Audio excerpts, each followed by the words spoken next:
Kingdom expectation in worship. It's funny, right? Like, what do we mean when we say kingdom? What do we mean when we say expectation? Like, what is living in and behind those things? And so when I think about that, I think, well, whatever else kingdom expectation might mean, it means that there's a king. It means that there is an authority that permeates all of the things that we do. That permeates all of our hopes, really. And so, kingdom expectation is like, okay, so if Jesus is king, if that bit is true, and if what he said is like, and that king is like Alpha and Omega, so beginning and an end, and we know that we find ourselves somewhere in the middle of that journey, right? And so kingdom expectation is the intentions of God realized. The promises of God, like being very Jesus-y and taking on flesh and bone and living in the real world. And so when I think kingdom expectation, particularly as it pertains to like gathered worship, might it be an experience of the Holy Spirit? Sure. And I think that at the end of the day, though, it is something that looks like, Jesus reconciling all things to himself.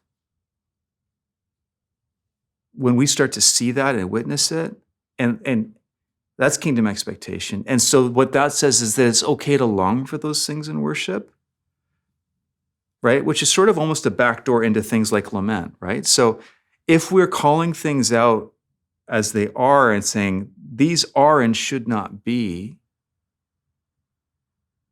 that I wonder if that isn't also a sense of kingdom expectation, right? Like because it really is how, it's the Omega part of the equation for me, right? Alpha and Omega. Well, Jesus, if you're a king over the whole timeline, if kind of all the things that,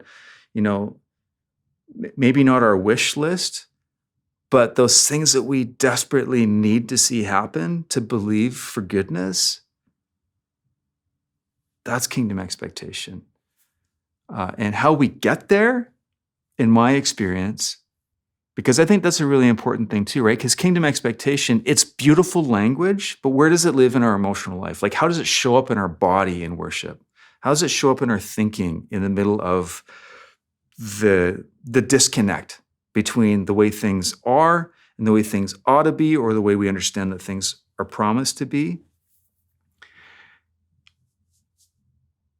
And I would say that it is that the access point, if we can get there, is to always approach with the belief that God is actually good. That the Omega part, despite where we are in the timeline, that when we get and we behold Jesus, the Omega, that there's going to be some piece, some component we go, maybe I don't understand everything, but I understand this, that you are good.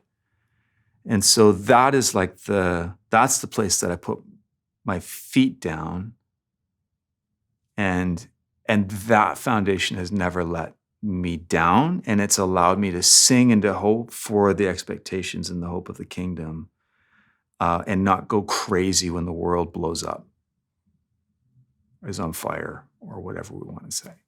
Kingdom expectation acknowledges that there is a gap.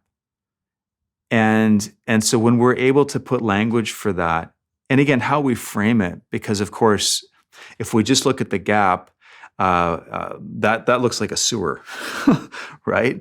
Like that's a drain. But when we can acknowledge the gap inside of the frame of what God is doing in the world and what he's promised in the world, then I think we're able to hold the tension, right? And so all of a sudden, joy, we can access joy from, and I can say in my story, I have never been cut off from joy, even in the most difficult times. Kingdom expectation can be birthed out of disappointment. That's a thought.